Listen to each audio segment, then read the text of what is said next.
Welcome back, folks. Thank you so much for keeping up with our episodes. So I have actually changed the name of the channel. We are no longer the History Guy. We were never going to stay the History Guy. There's a lot of channels called the History Guy, so it was just a matter of time before I picked a new one. I'm very confident in how our video's been doing. Our George Meade video has done great. So the channel's new name is officially History with Tim. I am Tim. So thank you for joining us today. So we've been talking about all these great figures and these people who've been involved in the battle. So today we'll be discussing one of the two single most important individuals at the Battle of Gettysburg. Earlier we talked about George Meade. Today we will be discussing Robert E. Lee. Now before I get into the video, this is a history channel. I will be covering history regardless of political or any opinions on the individuals being discussed. So I will not put up with toxic comments or anything. We're here to learn history and everyone has a right to that. So with that out of the way, let's begin. Robert E. Lee was born on January 19th, 1807 in Stratford Hall, Virginia. The family of the Lees, since they moved to Virginia. His father, Henry Lee III, better known as George Washington's General Light Horse Harry Lee, a beloved Revolutionary War hero and the 9th governor of Virginia. Robert was the 8th of 9 children. Robert was not very close to his father. The retired general had in his old age become somewhat destitute, being placed in debtor's jail more than once, and finally he moved to the West Indies. He would pass away in 1818 in Georgia. Robert, however, would grow up in a pretty much what was known as Southern aristocracy. You know, that's the belle of the balls, the gentleman. His ancestors, Richard Lee, built Stratford Hall, and much like the Washingtons, the Lees had become a cornerstone in Virginia. And Robert grew up a proper Southern gentleman on the Stratford Hall plantation. Being the youngest of his siblings, much like European aristocracy, he would have real no hope of gaining the Stratford estates. So instead, he decided he wanted to join the military. His uncle, William Henry Fitzhugh, was actually a speechwriter for the, at the time, Secretary of War, John C. Calhoun. So with his help, Lee would be appointed to the United States Military Academy at West Point in the summer of 1825. Lee excelled in school, especially in engineering, which had recently become a great focus at the academy. In his class of 45 in 1829, Lee would graduate second and then be commissioned as a brevet second lieutenant in the Army Engineer Corps. It is also at this time he would return to Virginia to find his mother on her deathbed, finally passing on July 26, 1829. The following month he would begin his soon regular career, which was traveling post to post, aiding in the construction of seaside defenses, including Fort Pulaski and Fort Monroe in Georgia. But it is also this summer he would begin courting Mary Custis. Mary Custis was the son of George Washington Parke Custis, who was the adopted grandson of the first president of the United States, George Washington. Mr. Custis decided after the passing of his grandfather, who raised him, he wanted to stay near Mount Vernon and the new capital that bore his grandfather's name. So he had built a home overlooking the District of Columbia called Arlington House, which today houses the National Cemetery. We'll explain more of that at the end. So Lee fell in love with Mary, and the two would be married after a long engagement. At Arlington House, June 30th, 1831, Mary would accompany her husband to Fort Monroe, where Lee would be stationed until 1834. He would be assigned to the general staff, but would stay at a boarding house in Washington instead of mooching off his father-in-law at Arlington House. In 1835, he would be sent on an expedition to survey the Michigan Territory. He would continue assignments for his superiors in Washington, D.C. until 1842, when he is promoted to captain and assigned to Fort Hamilton, a large harbor fortress in New York City. Lee, in his time in New York City, would actually build up the fortifications and make them unconquerable, making sure no enemy ship would ever enter New York Harbor. But like so many of his fellow officers, in 1846, his world would change with the start of the Mexican-American War. In a bit of humorous irony, Lee would be made one of Winfield Scott's engineering advisors. a position his Gettysburg opponent, George Meade, held with Scott's colleague/opponent, Zachary Tyler. Lee would participate in every battle on Scott's march from Veracruz to Mexico City. In fact, being wounded during the siege of Chapultepec. It's also during the Mexican-American War he would meet a young first lieutenant. He saw a lot of promise in this young man as an officer and leader. That man was Ulysses S. Grant.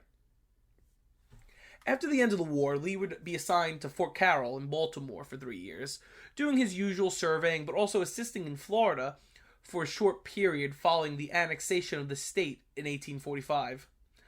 The surveying was held up due to the Mexican-American War. There was fears that the Mexican army would land through the Floridian Peninsula, but obviously that passed. In 1852, the Lees would again return to New York. Mary had been for years, after giving birth to 7 children, had become extremely sickly and weak. So instead of making the family move a lot, Lee was made the superintendent of the United States Military Academy at West Point. He would remain superintendent until 1853. In that time, he would reform the curriculum, also making engineering a more concentrated subject for the officers, rather than other subjects. It's also in his term, his son, George Washington Custis Lee, would go to graduate first in his class in 1854. But Lee did not like being an administrator. He found it boring, and he would long to go back to the field. Now a brevet lieutenant colonel, Lee will be sent to Texas in 1855 to serve under Colonel Albert Sidney Johnson's cavalry. For the first time, Lee was not an engineer, and a regular soldier fighting Comanche and Apache. But in 1857, Lee would have to leave when his father-in-law died. He and his wife would inherit the Arlington estate, as well as the slaves, many of whom were actually immediate relations of George Washington's Mount Vernon slaves. Lee was responsible with upkeeping the property and following his father-in-law's will, which included the casual emancipation of the slaves following his death, which Lee would attempt to do, but by 1860 only one family remained intact, while others had freed family members and others who Lee sent off the plantation for uprisings and rebellions. Lee himself believed slavery a moral injustice, but much like other prominent anti-slavery Southerners, didn't know how to free the slaves in a way that wouldn't endanger the freed men and women from the Fugitive Slave Act. In 1859, Lee was set to return to service in Texas until an incident had broken out at Harpers Ferry in Virginia on October 16, 1859. A radical abolitionist, John Brown, with 21 other individuals, seized a federal armory in Harpers Ferry in an attempt to start a slave uprising throughout the South. President James Buchanan called on Colonel Lee to take command of the company of U.S. Marines with the assistance of the Virginia State Militia and take back the armory. Lee would succeed and arrest John Brown and his followers for the crime of secession, in a bit of irony, then return to Texas. Lee would be in Texas when the election of 1860 took place. Then he and his fellow non-Texan soldiers would in fact be captured by the seceding Texans. Lee will return to Washington in March of 1861 and will be officially made a colonel by the new president, Abraham Lincoln. It would also be around this time Lincoln, through Republican Party founder Preston Blair, would offer Lee position of Major General of Volunteers. We discussed the whole structure, how a Major General of Volunteers isn't the same as a Major General in the regular army, and help command troops to the end of the rebellion in the Cotton States. But the issue was 4 southern states did not yet secede, but when Lincoln called for volunteers, they then in defense joined the rebellion. Lee was now placed in an awkward position. He had great hatred for secession as well as slavery, but he in good conscience could not lead troops into his home of Virginia to fight what he considered his countrymen, his fellow Virginians.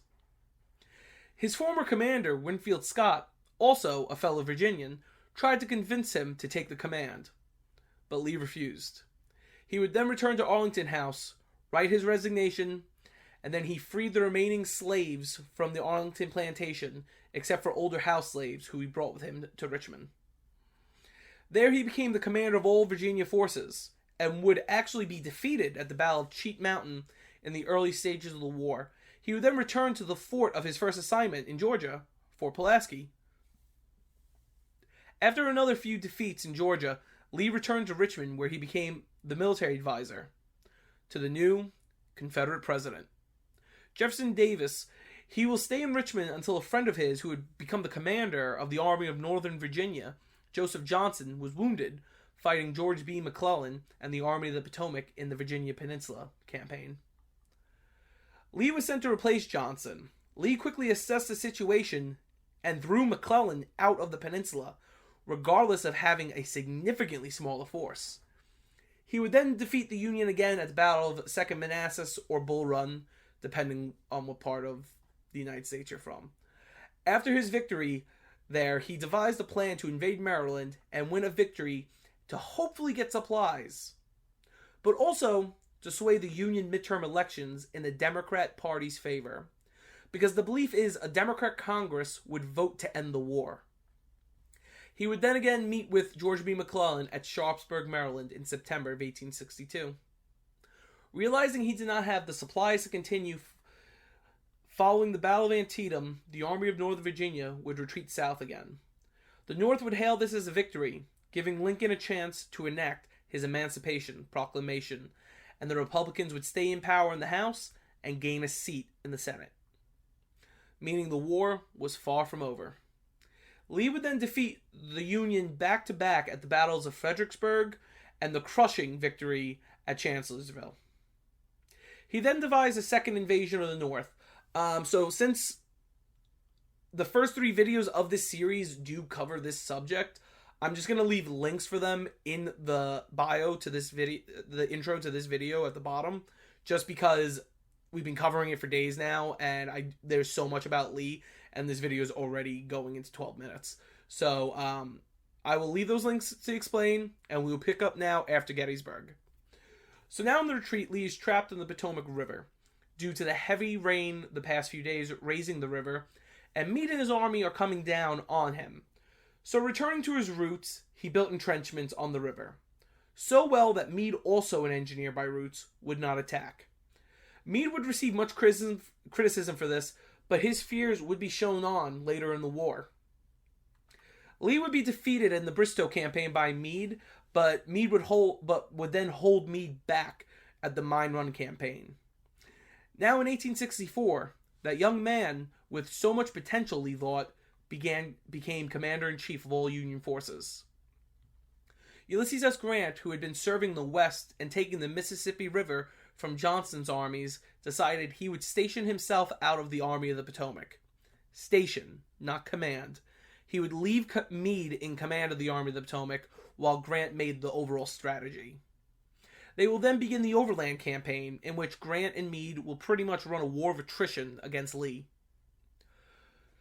Grant would also give at this time one of his controversial general orders to all Union forces declaring total war. This resulted in the total destruction of Southern homes, farms, and infrastructure. Lee would hold off the Union and end the battles of Spotsylvania Courthouse and the Battle of the Wilderness in a draw. However, in May of 1864, the war in Lee's age was catching up to him. He would get dysentery and be physically unable to move. To people living in modern day, dysentery really, it's not an issue for us. Pretty much we relax, we take some meds, and are just glued to our toilets for a day or two. But in the 1860s, it would have been a death sentence. Those of you who played Oregon Trail know exactly what I'm talking about. So after weeks of outmaneuvering the Federal forces, Lee's pain was too much and he ordered the army to halt. They began to dig around a tavern called Cold Harbor. This is one of the first times in the East, at least, large trenches are constructed for fighting. This was only really done in the West, but again, those were mainly fort sieges, mostly. So, when Grant received the word that the Army of Northern Virginia had halted, he believed he could slam the killing blow, finishing off Lee's army and marching on Richmond. So he directed his army to attack the Confederate forces. Now, most of us know something very clear, especially if we are students of the First World War. The worst possible thing to do is attack an entrenched enemy in a linear line. In short terms, the battle was a massacre, without a doubt, one of the worst defeats. One officer in the Army of the Potomac would say, in a matter of 20 minutes, they lost 5,000 men. Grant and Meade would be mortified by their blunder, leaving an overall 18,000 casualties. Many of Lee's commanders were stupefied, shocked that the Union would continue the linear wave assaults.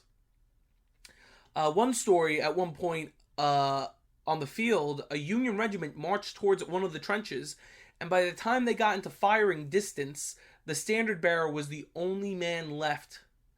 The Confederates would not kill or capture the man. They would just beg him to go back. The young soldier would salute his foes and then return to the Federal lines across the field of his dead comrades. Though victorious at this battle, Lee would in turn lose the Overland campaign. At the end of the campaign, Grant would strategically cross the James River. Lee would realize what Grant's target was, the trains hub at Petersburg, Virginia. If the Union could take this hub, not only could they get rail howitzers and bombard Richmond, but they would have a rail line directly into the capital of the Confederacy. So he decided to make the city itself a gigantic fortress and demanded the garrisons of all states and Confederate fortresses come to Petersburg to help in the defense. And now we enter the future. Grant, not wanting to make the same mistake twice, built trench systems around the Confederate trenches. The siege would continue from June of 1864 to March of 1865. It is during this time Lee is established as Commander-in-Chief of the armies of the Confederate States of America, a position that gave him the chance to actually override the Confederate government, which at this point, with the fall of Savannah, Georgia, in December of 1864, had lost much of its authority, and the cities were only being controlled by the military power. Lee at this time would also issue orders for the general emancipation of the slaves in the South, something the Confederate government would try to fight, but Lee at this point knew either they'd get new recruits out of the freed slaves or they would lose the war. But at the time of the order of the general emancipation and recruitment into the army, states like Louisiana, Tennessee, Arkansas agreed to the general order. The three states themselves only joined the Confederacy due to Lincoln's call for volunteers. Lee would also order Jubal Early to attack and raid, not invade, all Union holdings from the Shenandoah Valley to Washington, D.C. Grant would dispatch General Phil Sheridan and his cavalry, Army of the Shenandoah, which would crush Early's attack. Lee knew he had nothing left. For months the men had been deserting, and the capital of Richmond was most definitely about to fall. So on April 2nd, 1865, the Army of Northern Virginia snuck out of their trenches at Petersburg and began to move southwest to hopefully link with what remained of General Joseph Johnston's army. But the beaten, exhausted Confederates were done. They prepared to make their last stand against the Army of the Potomac, Army of the James, and the Army of the Shenandoah, with Ulysses Grant at the head. Lee, reading the writing on the wall, said enough. On April 9th, 1865, he rode towards the small town of Appomattox Courthouse. Thousands of Union troops lined the road to the home of William McLean in the center of town. Though thousands of soldiers, they all looked on in silence and awe as Lee passed. Grant, under directions of Lincoln, granted clemency and allowed the men to go home. No one will be held as criminals, but all Confederate armies will cease fighting and allow military governorships in districts across the South. Lee had no option but to sign and surrender. Once again, Lee walked out of the house. Silence gripped the field as he remounted his horse traveler. Grant, who has since been that young first lieutenant in Mexico, removed his hat, as did all Union officers and soldiers, to pay the deserved respect to the old man. Lee returned to the Army of Northern Virginia and published his orders for the surrender, and then sent a message to all commanders in the Confederate armed forces to lay down their weapons and surrender. Lee would then resign as a member of the Confederate armed forces and return to his home in Richmond. His home in Arlington had been seized early in the war by Union Army and originally used as part of the capital's defense. But once threats to Washington were gone, the federal government decided to seize the property and make it the Arlington National Cemetery, in a way to punish Lee. Many of the first residents of the cemetery were those who died fighting Lee. Lee would spend the rest of his life pushing for reconciliation and to reunite the country. But he would also be linked to the assassination of President Lincoln, but no charges would be brought up, as clearly no Confederate government or military leader had any connection to the assassination. It was just believed because Lee was the commander of the armies, he may have known something, but there was no evidence of that at all. In fact, Lee was speechless upon discovering Lincoln was dead, actually having to dismiss himself from a gathering in just sheer grief over the death. You know, he gave him his position of colonel. A little fact a lot of people don't know about Lee. Lee, in his general uniform, wore 3 stars on his collar. That was actually not the sign of the general in command of the armies, the Confederate Army. The 3 stars actually were a colonel. That's what a colonel in the Confederate Army wore. So that was him actually paying homage to he was a colonel in the Union Army. And Lincoln was the one who made him a full colonel. Edwin Stanton, Lincoln's Secretary of War, in a way took control of the country and wanted Lee and Jefferson Davis charged in the murder. But many, including the Supreme Court and the new president, Andrew Johnson, noticed there was zero evidence that either men were involved. Lee would go on to become the president of Washington University and also be one of the first repatriatized Confederate generals by President Andrew Johnson. He would also support Reconstruction and the emancipation of freed slaves, except he did not believe they should vote. But in the context, this wasn't from a blind racism. It was more from the point of view he did not believe many of the freed men and women were educated enough to vote, and would say give them a period to learn before giving them the right to vote. But they needed to be educated. President Grant would invite Lee to the White House in a sign of unification between the North and South. In his time as president of Washington University, he would strive to make himself an example, talking very little of politics. In private, however, he did not mistrust the Republican Party, but he did mistrust Thaddeus Stevens and his radicals who wish harder punishment upon the South. On September 28, 1870, Lee did suffer a stroke, rendering him incapacitated until he finally passed at 9 a.m., October 12, 1870. He was buried without shoes, which is a little weird fact because his coffin was slightly too small for him. He would only fit without them. He was buried beneath the chapel at Washington University. A few years later, the school would change its name to Washington and Lee University. And the chapel would no longer just be the chapel, it would be renamed the University Chapel, where Lee, his wife, and children are all buried today. Lee is, like many Confederates, controversial, but many people don't know enough about him to put everything in context. Was he a traitor? Yes. But at the end of the day, in that time in the United States, your state came first.